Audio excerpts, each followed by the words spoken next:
Assalamualaikum dear students. Hopefully you are all doing well. Welcome to the platform of Nain Academy. I'm your host Mohammad Zulkarnain. Students आज के इस lecture के अंदर हम अपनी 9th class biology जो हमारी न्यू बुक है इसका चैप्टर नंबर 4 जो हम स्टडी कर रहे थे जिसका टाइटल था सेल साइकिल, उसका नेक्स्ट टॉपिक स्टार्ट करेंगे जो कि है मियोसिस 2। स्टूडेंट्स इस टॉपिक को स्टार्ट करने से पहले हम इस टॉपिक का कुछ इंट्रोडक्शन देख लेते हैं ताकि हमें इसे समझने में आसानी हो, थोड़ा सा हम बैकग्राउंड नॉलेज ले लेते हैं।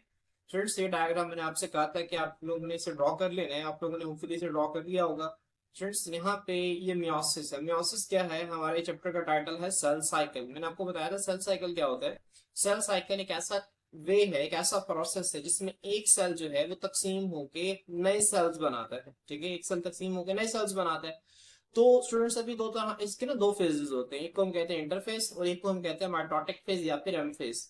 इंटरफेस के अंदर सेल अपने आप को तकसीम के लिए तैयार करता था, माइटोटिक फेज के अंदर सेल तकसीम हो जाता था। अब मैंने आपको बताया था वो जो एम फेज है जिसमें सेल तकसीम होता है वो दो तरह से तकसीम हो सकता था। एक था हमारे पास माइटोसिस और एक था हमारे पास मियोसिस। माइटोसिस को स्टूडेंट्स हमने डिस्कस कर लिया, मियोसिस को हम डिस्कस कर रहे थे। मैंने आप लोगों को बताया कि जो मियोसिस है इसके दो फेजेस हैं, एक को हम कहते हैं मियोसिस 1 और एक को कहते हैं मियोसिस 2। मतलब जब मियोसिस से सेल डिवाइड करते हैं, कौन से सेल हैं जो मियोसिस के जरिए डिवाइड करते हैं, उन्हें हम कहते हैं जर्म लाइन सेल्स।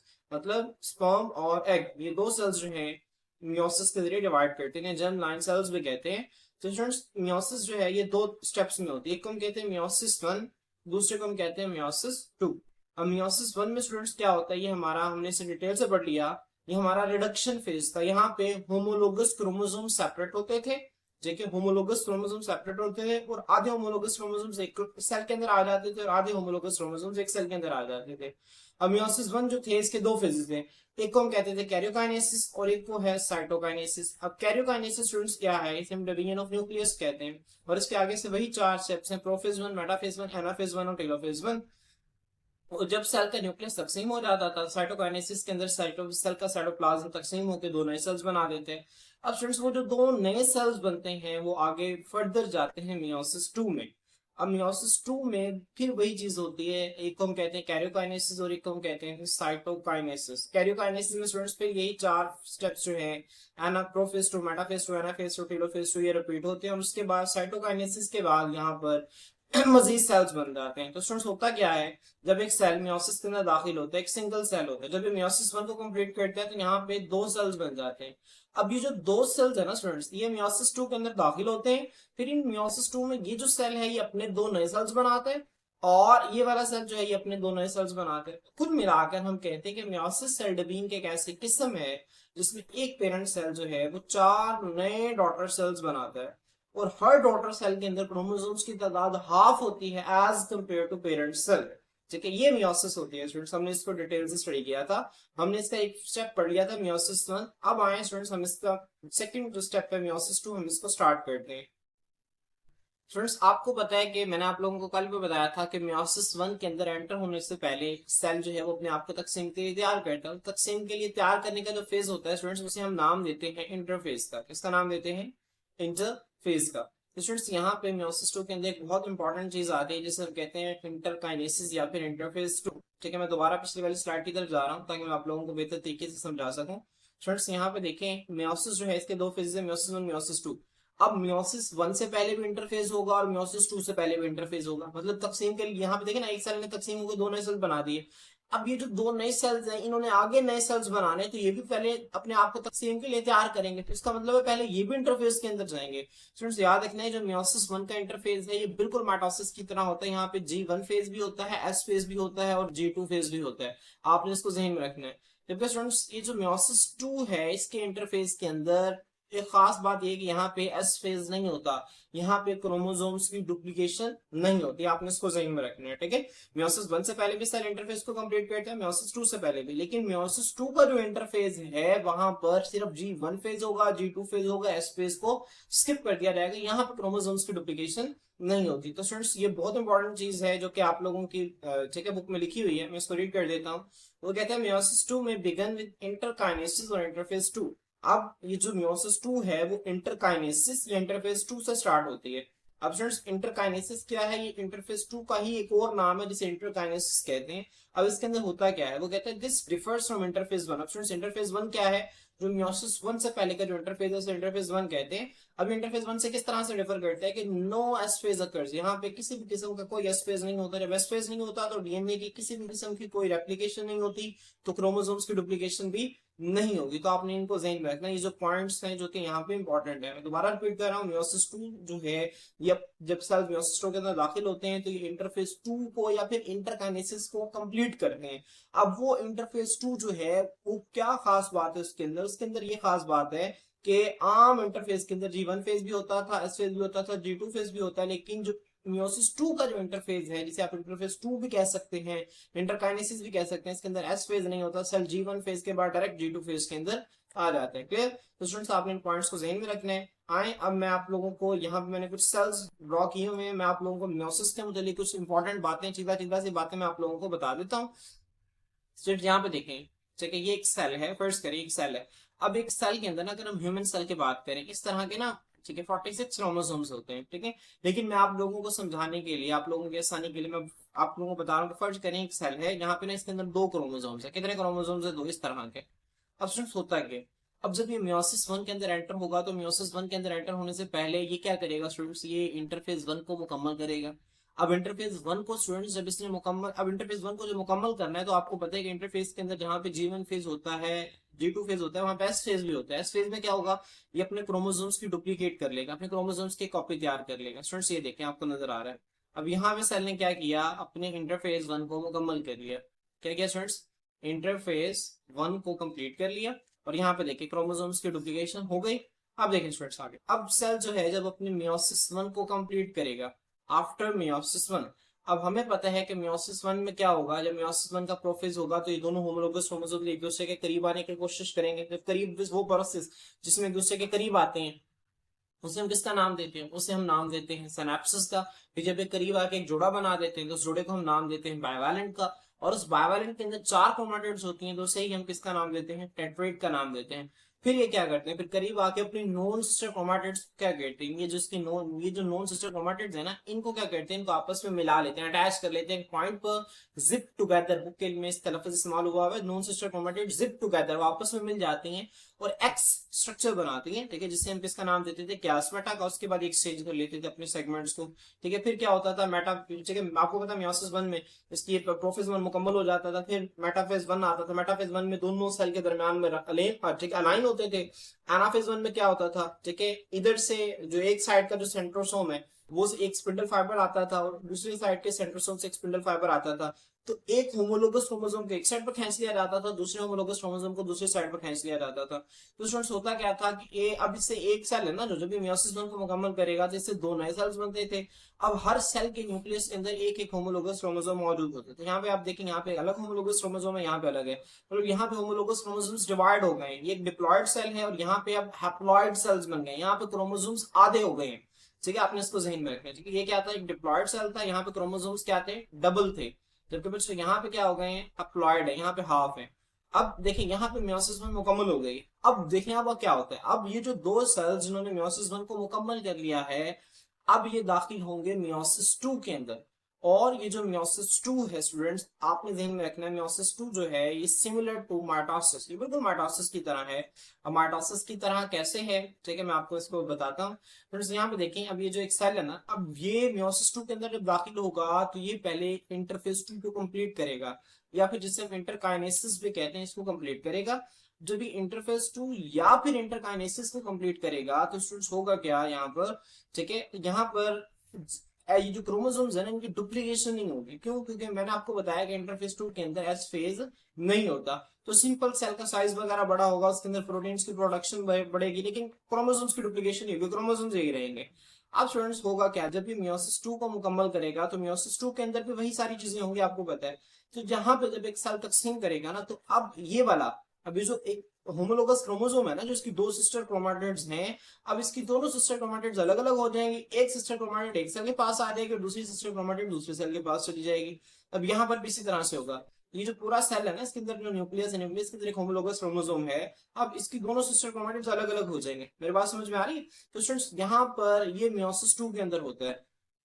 तो स्टूडेंट्स फिर वही बात, अब यहाँ पे मैं उम्मीद करता हूँ कि आप लोगों को बेहतरीन समझ आ गई होगी कि किस तरह से मियोसिस के अंदर एक पेरेंट सेल, देखिए पेरेंट सेल के अंदर कितने क्रोमोसोम्स थे, दो इस तरह के, और डॉटर सेल्स के अंदर कितने हैं, देखिए यहाँ पर ये डॉटर सेल ये आधे हैं, यहाँ पे दो थे, यहाँ पे एक है, ठीक है, मेरी बात समझ में आ रही है। अब यहाँ पे देखिए पेरेंट सेल एक है, नए डॉटर सेल कितने बन गए, चार, 1 2 3 एंड 4। तो meiosis क्या है? Meiosis is a type of cell division in which a parent cell divides into four daughter cells with the half number of chromosomes as compared to parent cell. Meiosis cell division की एक ऐसी किस्म है जिसमें एक parent cell तकसीम होकर चार नए डॉटर सेल्स बनाता है, और उन चारों डॉटर सेल्स के अंदर क्रोमोसोम्स की तादाद आधी होती है पेरेंट सेल की निस्बत। स्टूडेंट्स ये इंपॉर्टेंट चीज है जिसको आपने ज़हन में रखना है, मैं आपको लेक्चर के एंड पे से फिर दिखाता हूँ, इससे आपको समझ आ जाएगी। अब स्टूडेंट्स आए meiosis 2 को हम मजीद फर्दर देखते हैं, स्टडी करते हैं। फ्रेंड्स meiosis 2 वो कहते हैं, meiosis 2 जो है वो क्लोजली रिजेंबल्स माइटोसिस। meiosis 2 जो है ये माइटोसिस से बहुत हद तक मुशाबियत रखती है, बहुत हद तक रिजेंबल करती है, ठीक है। रिजेंबल का मतलब होता है मुशाबियत रखना, मिलना, ठीक है, क्योंकि वही सारी चीजें हो रही होती हैं जो कि माइटोसिस के अंदर होती हैं। आपसे पेपर में एमसीक्यू भी आता है, ठीक है, इनमें से कौन, वो आपसे नीचे ऑप्शन दे देगा, वो आपसे पूछेगा इनमें से कौन माइटोसिस के साथ रिजेंबलेंस रखता है, वो आपको ऑप्शन दे देगा प्रोफेज 1, ठीक है, मेटाफेज 1, एनाफेज 1 या मियोसिस 2। तो आपका आंसर क्या होगा? मियोसिस 2। और स्टूडेंट्स जिस तरह मियोसिस 1 में कैरियोकाइनेसिस और साइटोकाइनेसिस होता था, इसी तरह मियोसिस 2 में भी कैरियोकाइनेसिस और साइटोकाइनेसिस होती है। तो इसकी जो कैरियोकाइनेसिस है ना, उसकी चार फेजेस होती है, प्रोफेज 2, मेटाफेज 2, एनाफेज 2 और टेलोफेज 2। स्टूडेंट्स होता क्या है, ठीक है, ये सारी डायग्राम आपके सामने शो हो रही है जो कि बुक में भी ठीक है ड्रॉ की हुई है। हमने इसी डायग्राम को ड्रॉ करना है, हम एक एक स्टेप को पढ़ते जाते हैं और इस डायग्राम को समझते जाते हैं, ठीक है। तो स्टूडेंट्स आए अब हम प्रोफेज 2 को स्टार्ट करते हैं। स्टूडेंट्स प्रोफेज 2 के अंदर होता क्या है, देखिए यहाँ पे अगर आप लोग देखें prophase 2, in prophase 2 the nucleoli and nuclear envelope disappear. अब स्टूडेंट्स वही बात है जो कि हमने माइटोसिस के प्रोफेज में पढ़ी, मियोसिस 1 के प्रोफेज में पढ़ी, कि क्या होता है जब सेल प्रोफेज के अंदर दाखिल होता है तो जो सेल है उसके अंदर जो न्यूक्लियस है, न्यूक्लियस के अंदर एक ब्लैक स्पॉट होता है जिसको हम न्यूक्लियोलाई कहते हैं। ये बेसिकली फैक्ट्री ऑफ राइबोसोम्स होते हैं, यहाँ पे राइबोसोम्स असेंबल होते हैं, ये हमने चैप्टर नंबर 3 के अंदर भी डिस्कस किया था। तो स्टूडेंट्स ये जो न्यूक्लियोलाई है ये गायब हो जाते हैं, डिसअपेयर हो जाते हैं। जब ये डिसअपेयर होते हैं तो न्यूक्लियस के बाहर की जो दीवार है ना, न्यूक्लियर मेम्ब्रेन जो आपको नजर आ रही है, ये भी डिसअपेयर हो जाती है, जैसे यहाँ आपको नजर आ रही है, देखिए यहाँ पे दीवार जो है बिल्कुल टूट गई और यहाँ पे बिल्कुल गायब हो गई है। तो यहाँ पे ये दोनों डिसअपेयर होते हैं। उसके बाद क्या होता है, सेल के अंदर जो डीएनए है जो कि बिखरे हुए धागों की शक्ल में पड़ा होता है, जिसे हम क्रोमाटिन कहते हैं, कंडेंस, कंडेंस का मतलब होता है इकट्ठा होता है, और इकट्ठा होकर वो इस तरह का एक स्ट्रक्चर बना लेता है जिसे हम क्रोमोसोम का नाम देते हैं। उसके बाद स्टूडेंट्स देखें सेंट्रियोल्स जो है वो क्या करते हैं, देखें एक हमारे पास नॉर्मल एक सेल के अंदर एक सेंट्रियोल का पेयर होता है जिसे हम सेंट्रोसोम कहते हैं। तो स्टूडेंट्स यहाँ पे क्या होगा, ये जो सेंट्रोसोम है ये माइग्रेट करके सेल के ऑपोजिट साइड पे चला जाएगा, ठीक है, ये माइग्रेट करेगा, मूव करेगा और सेल के ऑपोजिट साइड पे अपना पेयर भेज देगा, ठीक है, और ये क्या करना शुरू कर देगा, स्पिंडल फाइबर्स बनाना शुरू कर देगा। और स्पिंडल फाइबर्स किससे बनाएगा, ये बनाएगा ट्यूब्यूलिन प्रोटीन को इस्तेमाल करते हुए, ठीक है। ट्यूब्यूलिन प्रोटीन कहाँ पर बनी थी, ये बनी थी G2 फेज के अंदर, ये हमें पता है। तो स्टूडेंट्स ये प्रोफेस 2 के अंदर वही सारी चीजें हैं। अगर आपने मेरे लेक्चर्स लिए और आप लोगों के कॉन्सेप्ट्स हैं तो आप लोगों को एक टॉपिक बिल्कुल भी मुश्किल नहीं लगेंगे, क्योंकि वही सारी चीजें हैं जो हमने पहले पढ़ ली। प्रोफेसर के अंदर वही कुछ हो रहा होता है जो हमने इससे पहले डिस्कस कर चुके हैं, ठीक है। क्या हो रहा है, न्यूक्लियोलाई गायब हो जाती है, न्यूक्लियर एनवेलप गायब हो जाती है, क्रोमाटिन क्रोमोसोम्स में कंडेंस हो जाते हैं, सेंट्रियोल्स जो है वो एक पेयर को माइग्रेट कर देते हैं ऑपोजिट पोल की तरफ और स्पिंडल फाइबर्स बनाना स्टार्ट कर देते हैं। नेक्स्ट स्टूडेंट्स देखिए आगे हमारे पास है मेटाफेज 2। अब मेटाफेज 2 के अंदर क्या होता है स्टूडेंट्स, मेटाफेज के अंदर मैंने आपको बताया था, मेटाफेज जब भी आ जाए आपने ध्यान में रखना है कि क्रोमोसोम सेल के इक्वेटर में अलाइन हो जाएंगे, ठीक है। अब चूंकि जो मेटाफेज 2 है ये बिल्कुल माइटोसिस के मेटाफेज की तरह है, तो स्टूडेंट्स यहाँ पे आप देखें ये प्रोफेज 1 में क्या हो रहा था, देखिए यहाँ पर ये न्यूक्लियर यहाँ पे गायब हो गई, ये न्यूक्लियर मेम्ब्रेन जो है यहाँ पे ब्रेक डाउन हो गई, ये यहाँ पे जो सेंट्रोसोम है ये डुप्लीकेट हो गए हैं। अब स्टूडेंट्स यहाँ पे क्या होगा, मेटाफेज 2 के अंदर ये जो क्रोमोसोम्स हैं सेल के दरमियान में अलाइन होना स्टार्ट हो जाएंगे। स्टूडेंट्स यहाँ पे क्या होता है, ये जो स्पिंडल फाइबर्स हैं ये क्रोमोसोम्स, आपको पता है कि एक क्रोमोसोम है, होमोलोगस क्रोमोसोम है ये, इसके ये पॉइंट जैसे सेंट्रोमेयर कहते हैं, सेंट्रोमेयर के बाहर एक प्रोटीन होती है जिसे काइनेटोकोर कहते हैं, काइनेटोकोर के साथ स्टूडेंट्स स्पिंडल फाइबर्स आके अटैच होते हैं। जब ये अटैच होते हैं तो फिर क्रोमोसोम्स को सेल के दरमियान में अलाइन कर देते हैं और ये मेटाफेज के अंदर होता है। तो स्टूडेंट यहाँ पर जो मेटाफेज 2 है, जो मियोसिस 2 का जो मेटाफेज है, यहाँ पर भी यही चीजें होती हैं।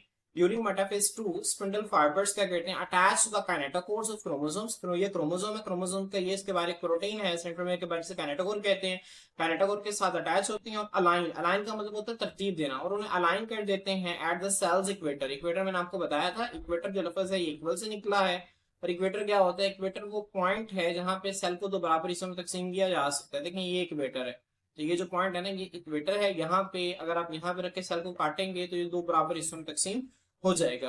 तो स्टूडेंट्स ये मेटाफेज 2 के अंदर होता है। देखिए कितना आसान है, अगर आपको सिर्फ एक मेटाफेज आ गया तो आपने बाकी भी याद कर लिए हैं सारे के सारे। ठीक है, कम तकरीबन प्रोफेज, मेटाफेज, एनाफेज, टेलोफेज तकरीबन सब सिमिलर हैं सिवाय प्रोफेज के, प्रोफेज 1 के। मियोसिस 1 का जो प्रोफेज है ना वहां, इसके अलावा बाकी तकरीबन तमाम सिमिलर हैं, क्योंकि उसमें सिनेप्सिस ठीक है, बाइवेलेंट रेट्रोग्रेड, कियास्मेटा, क्रॉसिंग ओवर, ये कुछ एक्स्ट्रा पॉइंट्स होते हैं। स्टूडेंट्स इसके बाद एनाफेज 2 जो है जब यहाँ पे मुकम्मल हो जाता है, फिर हमारे पास नेक्स्ट है एनाफेज 2। मेटाफेज 2 जो मुकम्मल हो गया है तो नेक्स्ट एनाफेज 2 है। अब स्टूडेंट्स एनाफेज 2 के अंदर क्या होगा, इन एनाफेज 2 वही स्पिंडल फाइबर्स जो है वो क्या करेंगे, पुल करेंगे सिस्टर क्रोमाटिड्स को अपार्ट। अपार्ट का मतलब है दूर, टुवर्ड ऑपोजिट पोल्स। अब स्टूडेंट्स यहाँ पे देखें, आपको नजर आ रहा है कि एक होमोलोगस क्रोमोसोम है। यहाँ पे अगर आप देखें एक होमोलोगस क्रोमोसोम है। अब स्टूडेंट्स ये होमोलोगस क्रोमोसोम के मैंने आपको पहले भी बताया, ये सेंट्रोमेयर और यहाँ पर एक क्रोमाटिड ये है और एक क्रोमाटिड ये है। इस पूरे को हम होमोलोगस क्रोमोसोम कहते हैं, लेकिन इन दोनों को हम सिस्टर क्रोमाटिड्स का नाम देते हैं। किसका नाम देते हैं स्टूडेंट? सिस्टर क्रोमाटिड्स का नाम देते हैं। अब यहाँ पर क्या होता है एनाफेज के अंदर, ये जो स्पिंडल फाइबर्स हैं, एक स्पिंडल फाइबर इस, ठीक है, एक स्पिंडल फाइबर ये जो क्रोमाटिड है इसके साथ आकर अटैच हो जाता है, दूसरा इसके साथ। अब दोनों क्या करते हैं, पुल करते हैं, अपनी तरफ खींचते हैं। जब ये खींचते हैं तो होगा क्या, ये अलग हो जाएगा और ये अलग हो जाएगा। ठीक है, और इसी तरह नीचे से भी अलग हो जाएंगे। तो स्टूडेंट्स एनाफेज के अंदर क्या होगा, हमेशा सेपरेशन होगी, ठीक है, पुलिंग होगी। एप्रोफेज 1 में क्या हुआ था, होमोलोगस क्रोमोसोम सेपरेट हुए थे। जो एनाफेज 1 है ना उसके अंदर होमोलोगस क्रोमोसोम्स की सेपरेशन हुई थी। यहाँ पर किसकी सेपरेशन हुई है, सिस्टर क्रोमाटिड्स की सेपरेशन हुई है। क्लियर? और सिस्टर क्रोमाटिड्स जो है ये क्या करेंगे स्टूडेंट्स, ऑपोजिट पोल्स की तरफ क्या कर जाएंगे स्टूडेंट्स, माइग्रेट कर जाएंगे। अब स्टूडेंट्स यहाँ पे अगर आप देख रहे होंगे साथ साथ ये यहाँ पे दो सेल्स की ये सेम चीजें हो रही है, लेकिन दो सेल्स के अंदर हो रही है। क्यों? क्योंकि मियोसिस 2 जो है वो दो सेल्स के अंदर होती है। मियोसिस 1 जो है, मियोसिस 1 में क्या होता है, एक सेल जो है वो दो नए सेल्स बना देता है। एक सेल जो है ये दो नए सेल्स बना दिए इसने मियोसिस 1 के अंदर। अब ये सेल भी मियोसिस 2 करके दो नए सेल्स बनाता है और ये सेल भी मियोसिस 2 करके दो नए सेल्स बनाता है। तो आप यहाँ पे देखें तो दो सेल्स हैं और दोनों में सेम चीजें हो रही हैं। और लास्ट पे अगर आप लास्ट पे देखें ना स्टूडेंट्स, दो सेल यहाँ पे बन रहे हैं और दो सेल यहाँ पे बन रहे हैं, तो चार सेल्स हमारे पास इस तरह से बनते हैं। ठीक है, लास्ट पे स्टूडेंट्स आए अगर हम, तो लास्ट पे जो है वो टेलोफेज 2 और साइटोकाइनेसिस है। ठीक है, और टेलोफेज 2 और साइटोकाइनेसिस में स्टूडेंट्स क्या होता है, मैंने आपको पहले भी बताया था, बिल्कुल एग्जैक्टली ऑपोजिट है। किसका ऑपोजिट है, प्रोफेज का ऑपोजिट है। यहाँ पे देखें students, finally in telophase 2 chromosomes क्या हो जाएगा, अनकॉइल बैक इनटू क्रोमेटिन। स्टूडेंट्स ये लाइन जो है तकरीबन हर टेलोफेज के अंदर लिखी हुई है। क्या है, क्रोमोसोम्स जो है वो अनकॉइल हो जाएंगे। अनकॉइल का क्या मतलब है, कॉइल का मतलब होता है इस तरह से लिपट जाना। ठीक है, अनकॉइल का क्या मतलब है, जिसमें आपके पास बिखरा हुआ धागा पड़ा है ना, आप उसको नलकी के ऊपर क्या कर रहे हैं, लपेट रहे हैं, जिसे हम कहते हैं कॉइलिंग। लेकिन अगर आप उसके, ठीक है, धागे को खोल रहे हैं, जमीन पर बिखेर रहे हैं, तो इसे हम स्टूडेंट्स कहते हैं अनकॉइलिंग। तो क्रोमोसोम्स क्या होंगे, अनकॉइलिंग, अनकॉइल हो जाएगा और वापस बिखरे हुए धागों की शक्ल में आ जाएगा, जिसे हम क्रोमेटिन कहते हैं।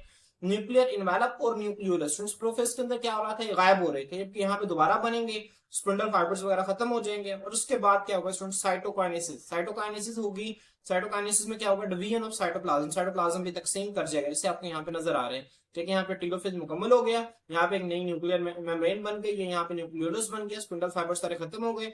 फिर जब साइटोकाइनेसिस हुई तो ये अलग सेल बन गया और ये अलग सेल बन गया। स्टूडेंट्स इसी तरह यहाँ पे भी आपको नजर आ रहा है, ये भी अलग सेल बन गया और ये भी अलग सेल बन गया। Clear students? इसके बाद देखें, this results in the formation of 4 daughter cells. अब स्टूडेंट्स यहाँ पे क्या हुआ, इसके नतीजे में 4 डॉटर सेल्स बने, each with half number of chromosomes. ठीक है, जिसमें हर एक में क्रोमोसोम्स की तादाद क्या है, हाफ है। मेरी बात समझ में आ रही है? अब फिर मैं वापस आपको पिछली स्लाइड की तरफ लेके चलता हूँ, जो कि मैंने आपको चैप्टर के शुरू में दिखाई थी। स्टूडेंट्स अगर आप लोग देखें यहाँ पे, अब आपको इस स्लाइड की मजीद बेहतर समझ में आ गई होगी किस तरह ये सारा मियोसिस होता है। मैंने आप लोगों के लिए इसके डायग्राम के अंदर शो कर दिया, आप लोग इस डायग्राम को नोट भी कर सकते हैं। ये एक सेल है, अगर हम ह्यूमन सेल की बात करें तो हमारे सेल के अंदर इस तरह के 46 क्रोमोसोम्स होते हैं, और लास्ट पे मियोसिस के नतीजे में जो सेल्स बनते हैं, इसके अंदर भी 23 होते हैं, इसके अंदर भी 23 होते हैं, इसके अंदर भी 23 होते हैं और इसके अंदर भी 23 होते हैं। हर सेल के अंदर 23 क्रोमोसोम्स होते हैं, हाफ होते हैं। मेरी बात समझ में आ रही है स्टूडेंट्स? तो आपने इसको ज़हन में रखना है।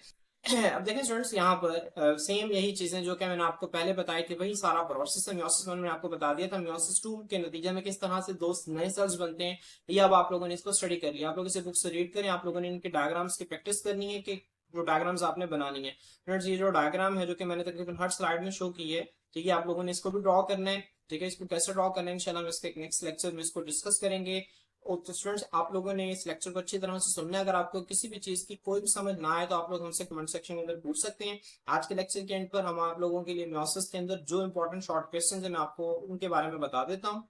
स्टूडेंट्स ये आप लोगों की स्क्रीन पर जो इंपॉर्टेंट शॉर्ट क्वेश्चंस हैं मियोसिस का टॉपिक में शो हो रहे हैं। सबसे पहला डिफाइन मियोसिस क्या होता है, हैप्लॉइड और डिप्लॉइड सेल में क्या फर्क होता है, सिनेप्सिस बाइवेलेंट प्लाज्मेटा crossing over, very very important thought question students, इनमें से अक्सर आपसे पेपर में पूछ लिया जाता है। इंटरकाइनेसिस क्या होती है, बहुत इंपॉर्टेंट। इंटरकाइनेसिस हम इंटरफेस 2 को कहते हैं, इसके अंदर एस फेज नहीं होता, ये भी आपको इंपॉर्टेंट है। अब लॉन्ग क्वेश्चन स्टूडेंट्स क्या आ सकते हैं, आपसे कह सकते हैं प्रोफेस 1 के डायप्रोफेस 1 पे नोट लिखें, ये लॉन्ग क्वेश्चन आ सकता है। मियोसिस 2 का लॉन्ग क्वेश्चन आता है, ये आपसे पूछ सकता है मियोसिस 1 या मियोसिस 2 या किसी एक की डायग्राम आपसे लॉन्ग क्वेश्चन में पूछ सकते हैं, तो आप लोगों को उनकी डायग्राम से बनानी आनी चाहिए। तो स्टूडेंट्स होपफुली आपको आज का लेक्चर समझ में आ गया होगा। इंशाल्लाह नेक्स्ट वीडियो में नेक्स्ट टॉपिक के साथ आपकी खिदमत में हाजिर होते हैं। अल्लाह हाफिज।